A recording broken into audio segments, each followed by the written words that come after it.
ସମ୍ବଲପୁର ଜିଲ୍ଲା କୁଚିଣ୍ଡା ବ୍ଲକ ଅନ୍ତର୍ଗତ କୁଲେଇଗଡ଼ ଗ୍ରାମ ପଞ୍ଚାୟତର ପୁରୁଣାପାଣି ଗ୍ରାମଠାରେ ବୃହତ୍ ଉଠାଜଳ ସେଚନ ପ୍ରକଳ୍ପ ଅଞ୍ଚଳରେ ଫସଲ ବିବିଧୀକରଣ କାର୍ଯ୍ୟକ୍ରମ ଅନ୍ତର୍ଭୁକ୍ତ ବୁଦୁଲାପାଲି କ୍ଲଷ୍ଟରର ପୁରୁଣାପାଣିରେ ଅଣଧାନ ଫସଲରେ ବିଭିନ୍ନ ପ୍ରକାର ସୁସ୍ୱାଦୁ ଖାଦ୍ୟ ପ୍ରସ୍ତୁତ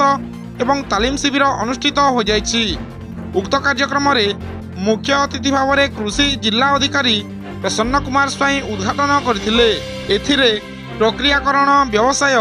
ସଂରକ୍ଷଣ ଏବଂ ଅମଳ ପରବର୍ତ୍ତୀ ଯତ୍ନ ବିଷୟରେ ଉପସ୍ଥିତ ଚାଷୀମାନଙ୍କୁ ତାଲିମ ପ୍ରଦାନ କରିଥିଲେ ଏବଂ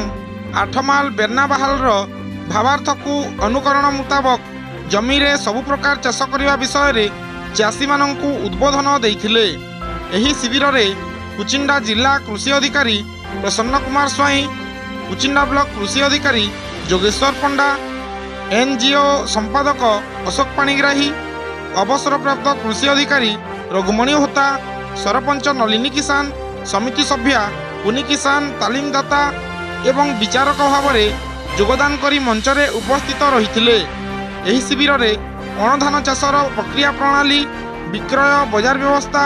ସଂରକ୍ଷଣ ଆଦି ବିଷୟରେ ଚାଷୀମାନଙ୍କୁ ତାଲିମ ପ୍ରଦାନ କରିଥିଲେ। ବୁଦୁଲାପାଲି କ୍ଲଷ୍ଟରର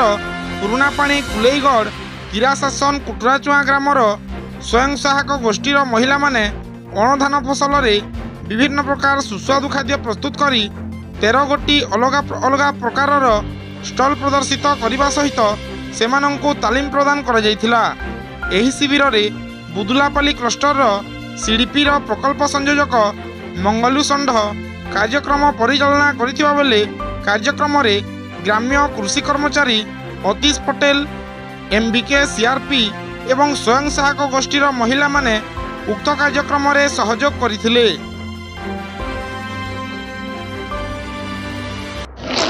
ମୋ ନାଁ ପ୍ରସନ୍ନ କୁମାର ସ୍ୱାଇଁ, ମୁଁ କୃଷି ଜିଲ୍ଲା ଅଧିକାରୀ କୁଚିଣ୍ଡା ଭାବରେ କାର୍ଯ୍ୟ କରୁଅଛି। ଆମର ଏଠାରେ କୁଲେଇଗଡ଼ ଠାରେ ଯେଉଁ ବୃହତ୍ ଉଠା ଜଳସେଚନ ଅଞ୍ଚଳରେ କାର୍ଯ୍ୟକାରୀ ହେଉଥିବା କ୍ରପ୍ ଡାଇଭର୍ସିଫିକେସନ୍ ପ୍ରୋଗ୍ରାମ୍ ବା ଫସଲ ବିବିଧୀକରଣ ଯୋଜନା ଆନୁକୂଲ୍ୟରେ ବିଭିନ୍ନ SHG ବା ସ୍ୱୟଂ ସହାୟିକା ଗୋଷ୍ଠୀମାନଙ୍କର ଏକ ରୋଷେଇ ପ୍ରତିଯୋଗିତା ଅନୁଷ୍ଠିତ ହେଉଅଛି। ମୁଁ ଏଠାରେ କହି ରଖେ ଯେ ସରକାରଙ୍କ ନିର୍ଦ୍ଦେଶ କ୍ରମେ ଏହି ଫସଲ ବିବିଧୀକରଣ ଯୋଜନାରେ ଚାଷୀ ଭାଇମାନଙ୍କୁ ଅନୁରୋଧ କରାଯାଉଅଛି ଯେ ସେମାନେ 8 ଆଉ ମାଲ ଜମିରେ ଧାନ ଚାଷ ପରିବର୍ତ୍ତନ କରି ଅଣଧାନ ଫସଲ ଯଥା ମୁଗ, ବିରି, କୋଳଥ, ରାହାଡ଼ି ଇତ୍ୟାଦି କରିବା, ତୈଳବୀଜ ଫସଲ ଯଥା ଚିନାବାଦାମ ଓ ରାଶି କରିବା ଏବଂ କ୍ଷୁଦ୍ର ଶସ୍ୟ ବା ଶ୍ରୀ ଅନ୍ନ ଯଥା ମାଣ୍ଡିଆ, ସୁଆଁ, କୋଦ, କାଙ୍ଗୁ, ଗଙ୍ଗେଇ, ବାଜରା ଇତ୍ୟାଦି କରିବା କିମ୍ବା ବିଭିନ୍ନ ପ୍ରକାର ପନିପରିବା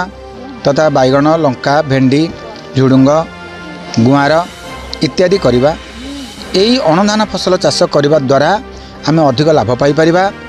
ଆମର ଆର୍ଥିକ ଉନ୍ନତି ହେବ ଏବଂ ବିଶେଷ ଭାବରେ କ୍ଷୁଦ୍ର ଶସ୍ୟ ଯଥା ଯାହାକୁ ଶ୍ରୀ ଅନ୍ନ କୁହାଯାଉଛି, ମାଣ୍ଡିଆ, ସୁଆଁ, କୋଦ, କାଙ୍ଗ ଇତ୍ୟାଦି ଖାଇବା ଦ୍ୱାରା ଆମ ଶରୀର ସୁସ୍ଥ ହେବ, ପରିବାର ଲୋକ ସବୁ ସୁସ୍ଥ ରହିବେ, ସମାଜ ସୁସ୍ଥ ରହିବ, ଦେଶ ମଧ୍ୟ ସୁସ୍ଥ ରହିବ। ତେଣୁ ଏହି ଚାଷ ଗୁଡ଼ାକର ପ୍ରଚାର ଓ ପ୍ରସାର ପାଇଁ ଏହି ଚାଷ ଗୁଡ଼ାକର ଗାଁ ଗହଳିରେ ଆଦୃତ ହେବା ପାଇଁ ଏହି ରୋଷେଇ ପ୍ରତିଯୋଗିତା ଅନୁଷ୍ଠିତ ହୋଇଅଛି ଏବଂ ମହିଳାମାନଙ୍କୁ ବା ସ୍ୱୟଂ ସହାୟିକା ଗୋଷ୍ଠୀର ସଦସ୍ୟମାନଙ୍କୁ ଅନୁରୋଧ କରାଯାଇଛି ଯେ ତାଙ୍କ ଅଞ୍ଚଳରେ, ତାଙ୍କ ଗ୍ରାମରେ ଅଣଧାନ ଚାଷର ଯାହା ବି ଫସଲ ହେଉଅଛି ସେହି ଫସଲରେ ବିଭିନ୍ନ ପ୍ରକାର ସ୍ୱାଦିଷ୍ଟ ଖାଦ୍ୟ ପ୍ରସ୍ତୁତ କରି ଏଠାରେ ପ୍ରଦର୍ଶନ କରିବା ଏବଂ କମ୍ପିଟିସନରେ ଭାଗ ନେବା, ଯାହାଦ୍ୱାରା କି ଭବିଷ୍ୟତରେ ସେମାନେ ଏହି ଅଣଧାନ ଫସଲ ଉପରେ ବିଭିନ୍ନ ସ୍ୱାଦିଷ୍ଟ ଖାଦ୍ୟ ପ୍ରସ୍ତୁତ କରି ନିଜର ପରିବାର ଲୋକକୁ ଖାଇବାକୁ ଦେବେ ଏବଂ ସମସ୍ତଙ୍କର ସ୍ୱାସ୍ଥ୍ୟର ଉନ୍ନତି କରାଇବେ।